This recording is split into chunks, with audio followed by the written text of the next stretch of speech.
In this section of the work, we're going to look at the analytical geometry, okay? And throughout this process, I'm going to repeat myself pretty much on a consistent basis about the fact that you need here to have a summary of the properties of all of the quadrilaterals, etc., that you've got, right?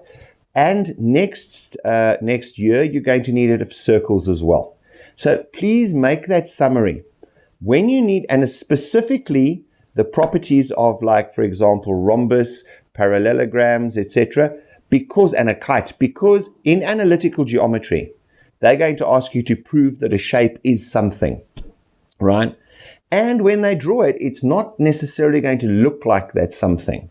So you need to know how to prove that something is a whatever. Like, for example, the diagonals bisect at 90 degrees, right? That's a little trick to allow you to prove that something is a specific shape, in this case, the rhombus, right? Now, that's critical in this section, okay?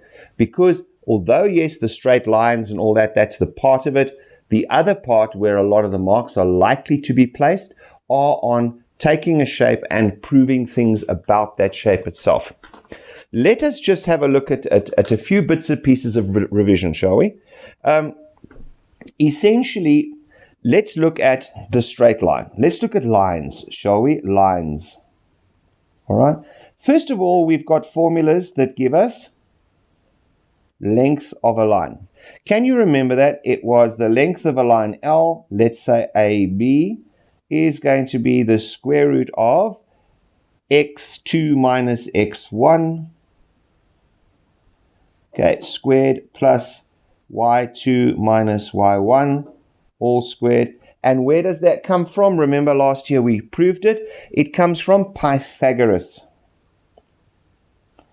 Please remember, you can always split this up into a series of different right-angled triangles. Why? Because x and y and x and y, that's always going to be 90 degrees. Okay. So you can split any shape up into those, generally speaking, where there are straight lines involved. So that is the length of a line. And how do we do it? We're going to do some examples now. You pick a coordinate, pick point A or point B, right? And what I ask my students to do is I go, that's line A and that's line, or it could be the other way around with a negative gradient. It doesn't matter. They give you a coordinate. I ask them to please do this, to go and say, right, label this as x2, y2, x1, y1, just so that when you substitute into the formulas, you don't mix up the x's and y's. It happens a lot. It happens across the board, okay? If you've labeled them, your eye is saying, I need y2, it finds y2, okay? That is the safest way to do these. Does it matter which way around? Not at all. As long as you stay consistent and label it, the twos with each other and the ones with each other. No, I could have labeled A as, if I wish, let's label it in blue, x2, y2, x1, y1, right? Could have labeled it like that. It doesn't make any difference. It's going to give you the same result at the end of the day. Moving along, okay, we say okie dokes. If any of you want that proof, go to the grade 10 section where we discuss the analytical geometry, the introduction there. You'll see where we actually worked out that triangle story. Okay, midpoints. The next one was the midpoint. Right, midpoints. Remember, the x coordinate of a midpoint is equal to x1 plus x2 over 2, and the y coordinate of the midpoint is y1 plus y2 over 2. Do we care again about x1, y? No, makes no difference. The formula is ambivalent, but as you'll see when we do an example, please, when you're substituting into these formulae, make sure that you put your substitution in brackets because of minus signs, okay? Especially the length of the line. You're going to have plus or minuses. Be careful with that minus sign, okay? So that's the midpoint, right? So if we are given, let's say we are given in this case, we know that, we can then use that to work out that. But remember the little trick. If you know that and you're given that, you then use those to work out that. Remember? Okay. Once again, very valuable when you're talking about quadrilaterals, right? Why? Because the diagonals bisect each other in a lot of cases, don't they? That means that this midpoint formula can be used where you have the properties known of a parallelogram specifically, and you know diagonals are going to bisect each other. Very, very important little formula that, as is the little trick that goes with it. So please be aware of that one. We're going to do examples in a few moments. Gradient, yeah, remember him? Gradient. Okay, what about the gradient? The gradient was m is equal to delta y over delta x. Delta, the Greek letter, change in y coordinate, change in x. I'm just introducing it, okay, conceptually to you now. If you haven't had it already, I mean, obviously, those in physics, you've seen delta for quite a long time. So we're saying that's going to be change y2 minus y1 over x2 minus x1. Doesn't matter which way around you label, but remember brackets, brackets, brackets when you substitute, okay? Those, I tell the young students, those are the lifesavers, right? They're the ones that are going to get you the marks. Okay. Next, let's have a look at some typical characters, all right, in the realm of graphs, shall we? Let's take this. Right.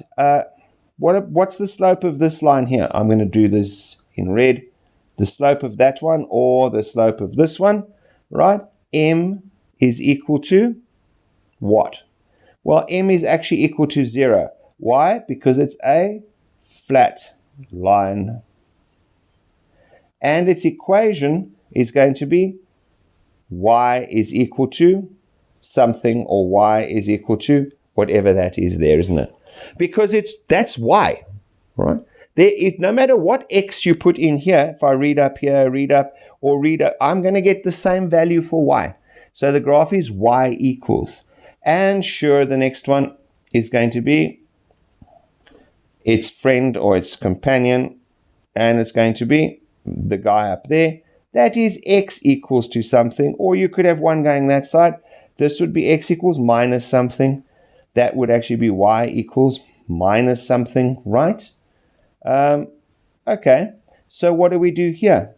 We say, what is the gradient of this? M of this is not defined. Okay, undefined. Okay, let's just write it undefined.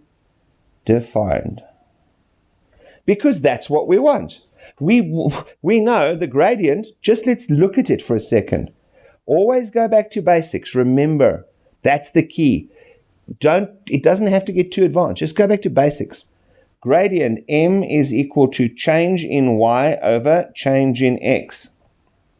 Change in y is that height there, right? There. What's change in x? It's basically going to be x1 minus x1. It is a 0 at the bottom. That is why we've got a undefined, because we can't divide through by 0. Right, next we say, okay, now let's have a look at graphs that look like this then, right? Graph A up there, or graph B down here, right? And you know it's a straight line, therefore the general solution or the formula or the standard formula is equal to y is equal to mx plus c, where c is that guy there, the y-intercept. Okay, I need to put my little x's and y's. Please, when I do them, I very often don't label them, but obviously it's a matter of importance. We label origin, x, y with our little arrows, and really want to be 100%, you just label the other way as well, right? Now, what do we mean by this? We say, okay, here, can you see That's the standard form. So that's going to be C. The gradient, once again, is going to be delta y over delta x. If they say line A is parallel to line B, what does it mean? It means m of A equals m of B. The gradients are the same. That is actually so obvious if you just took a ruler, isn't it? And squared paper. You can see it from a mile away. Right? The next one was, and I'm sure you all remember this guy, is that I've drawn one there, and then they give us a line over here, and you know where this is going. Yep, that's parallel. So we say this is going to be A, and my blue line is going to be B. Right? So what is the secret? These are perpendicular. A is perpendicular to B, or B is perpendicular to A. What does that mean? It means that the multiplication of the gradients is -1. Have a look. We say, right, m of A times m of B equals -1. That is pretty simple, all right? If you want the proof of that, you can go back to the grade 10 one, or here's a hint, try y equals x and y, or ya or yb, or a, whichever you like, is -x. And you can see there's your gradients and your -1s. Okay, look at that. I might as well do it. The gradient of the line y equals x is 1. The gradient of this, -1. If I multiply them, I get -1. And that means straight away they are perpendicular. Two things here. Given, perpendicular, therefore m times m1 times m2 must be -1. Prove perpendicular, then take m1, okay, multiply by m2, and you get, if you get -1, they are then 90 degrees or perpendicular. All right? Can you see the difference, right? Just always read it. That's what they say. If they tell you something, put it on your drawing straight away, especially in analytical, okay? Geometry the same. And some people who've wondered, geometry, I don't do it on this. I'm going to give some general hints about it, but it's very, very difficult to actually get across geometry solving, because I'm just going to be going through problems and solving. All right? Deal with that later. Next, we say, all right, what is this thing called collinearity? What are we talking about? Collinear means on the same line. In other words, we can ask two ways. Again, we can say, one, prove points A, B, and C are collinear. Or two, given they're collinear, given A, B, C are collinear, find the x and y of point C or point A or point, and y of C. Right? We're going to have a look at an example of that. Very straightforward. It means they lie on the same line. How do we prove it? Remember, we've got point A over here and point B over there. So if I have a straight line going through there, that is y equals mx plus c. Then they give me coordinates or not of point C. Let's say there. Okay? They give me x of c and y of c. Now, what do? I then say, okay, take a straight line and work out y is equal to mx plus c of the green line, right? And if c actually lies on that line there, it means the gradient is the same. M of AB must be equal to M of AC. Obviously, if that's my line and that's the point, that's got a gradient. If this gradient to C is the same as that one, it must be on the line. And please remember, I know it's an overkill, but let's just discuss it. Here's A and B, and they're given. So here's my y equals, this is YAB, right? Is equal to MAB times X plus C, straight line, MX plus C. And they then want to know point C is up here. And they want the simple, what do? You extend the line up to there because you know the gradient. So that's what you do. Collinear means it lies on the line. If the gradient from BC over here, if this gradient, let's have a look, let me use red. If this gradient or that AC is not the same, then the points are not collinear. Okay? That should basically clear up that parts of the situation.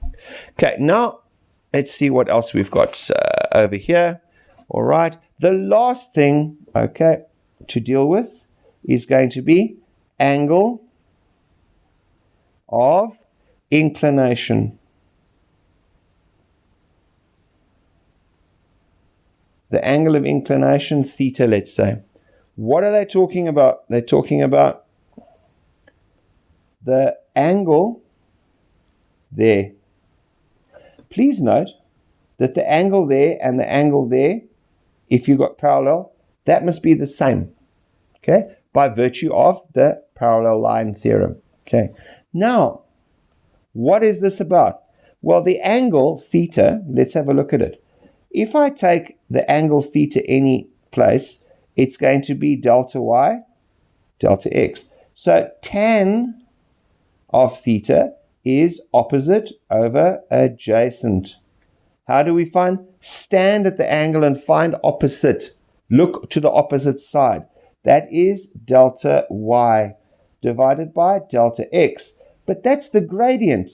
Therefore, tan theta is equal to the gradient. Right? Therefore, and the last bit, theta must be equal to arctan inverse tan of the gradient, or delta y over delta x. Right? Now, some people have said, okay, but hang on, whoa, does that work? What about if I have a line going down like this then? All right? Does it work and is it valid for that? Well, let's have a look. Okay, this is delta y, isn't it? This is delta x again. All I get here is let's just look at it. Tan theta is equal to, hang on, that's going to be a negative, isn't it? Okay, so it's minus delta y, delta x, all right? So what you're going to get is you're going to get an angle which is over there. Come here. You're going to get theta there. Your calculator, when you press theta equal to arctan of this negative number, is going to give you a negative angle. Why? Because it is telling you, measure the angle that way around. That's the negative.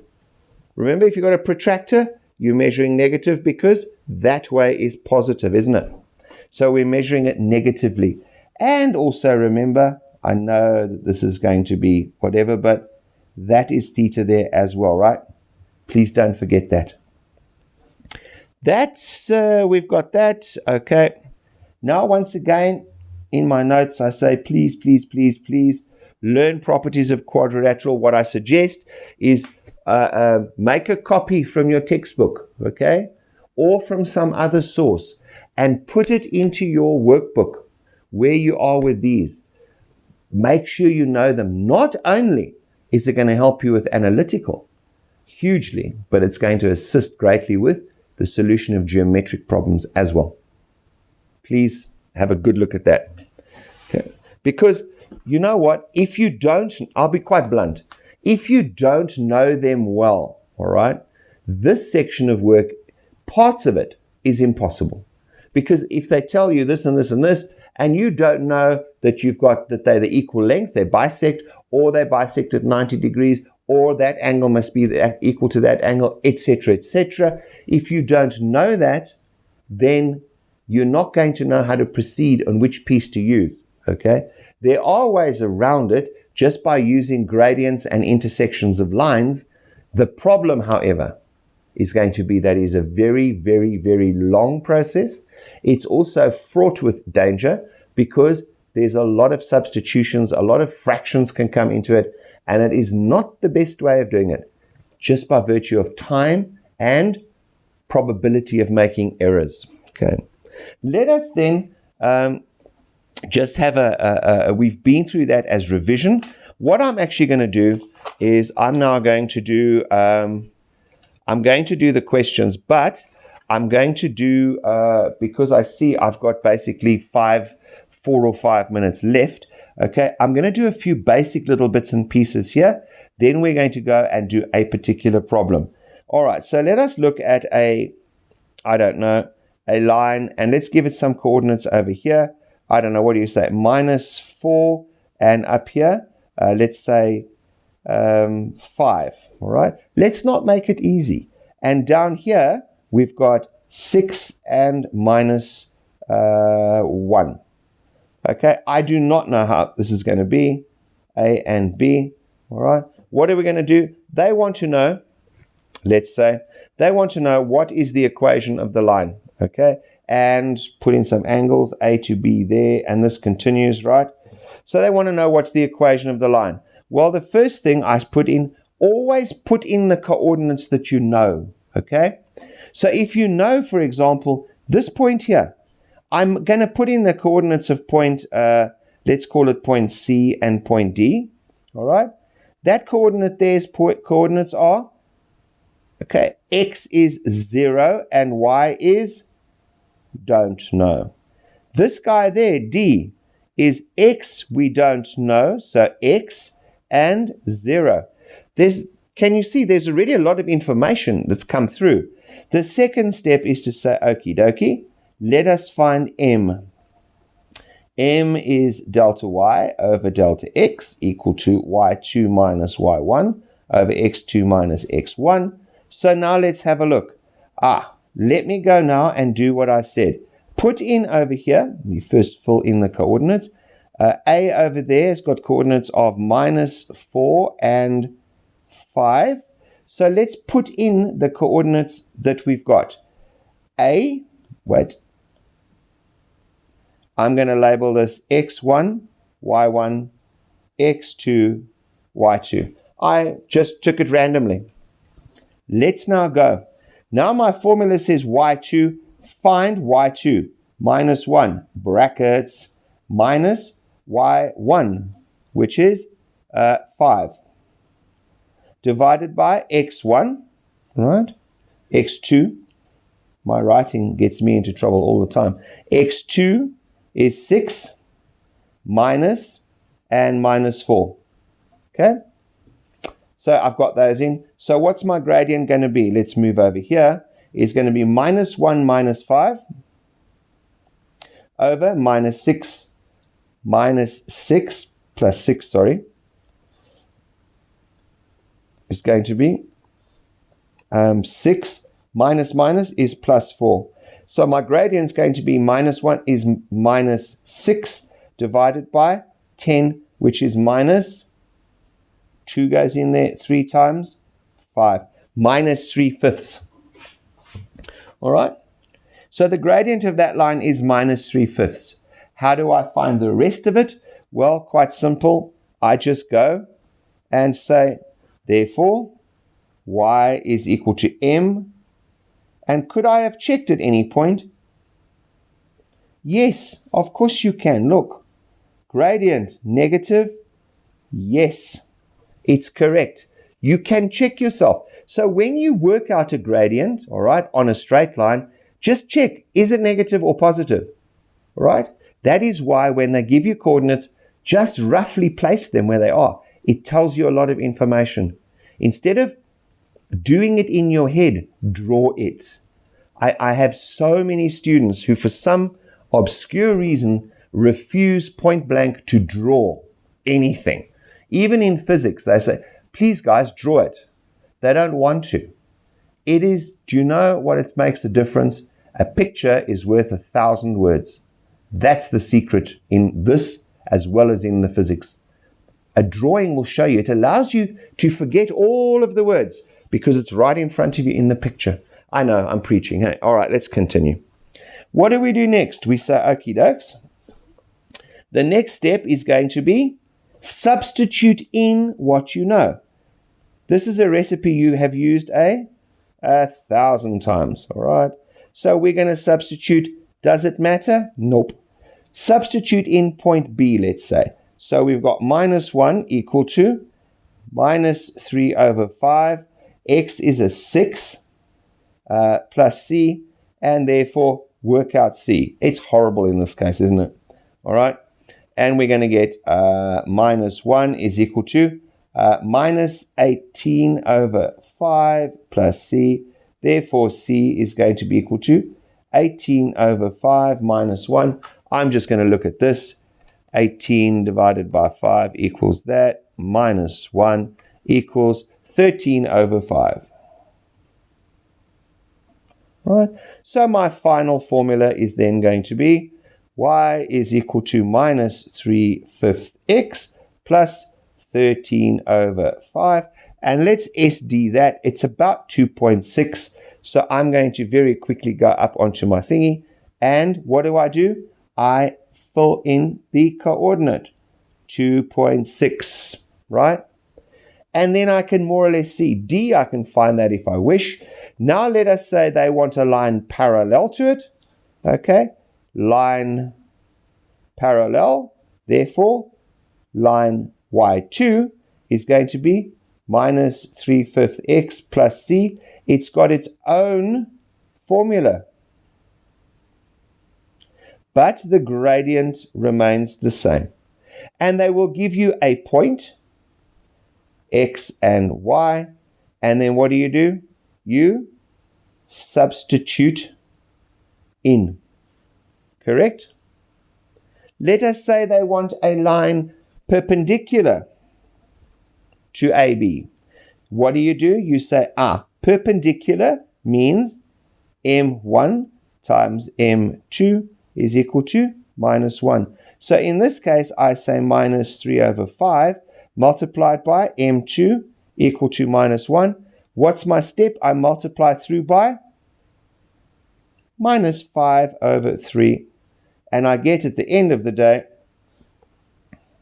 M2 is equal to, I left that out, times minus 5 over 3 over there. Okay. So where are we? We're about to go down that page. We say M2 is equal to 5 over 3. And therefore, y of this is going to be equal to 5 over 3x plus c, then subs x, y of new point, and solve for c. All right. So that's all you're going to do with these guys over here. You're going to be using this information. The last thing, let's have a quick check up here. Let's say they ask us for angle, just put it into blue, angle theta over there or angle theta there, right? Now remember, let's just hold on. Let's say they want to know angle theta there. We are going to be looking, and the angle we find, let's go and have a look. All right. So it's going to be arctan of the gradients, isn't it? So it's going to be angle theta. Angle theta is equal to arctan inverse tan, okay, of minus 3/5. Let's look at what that is, okay? Shift tan minus 3 divided by 5, close brackets, equals minus 30,96 degrees. I am going to approximate that to minus 31 degrees. Please do not do that unless you are told to the nearest unit or the nearest decimal or whatever, right? I'm just doing it because that is pretty close. All right, minus 31 degrees is there. What is my next step? My next step, minus 31, but hold on. Now, hang on. You've got to use a little bit of your own imagination. The answer I got is minus. I got this one. And theta is then going to be, right? What? It's going to be 31 degrees, isn't it?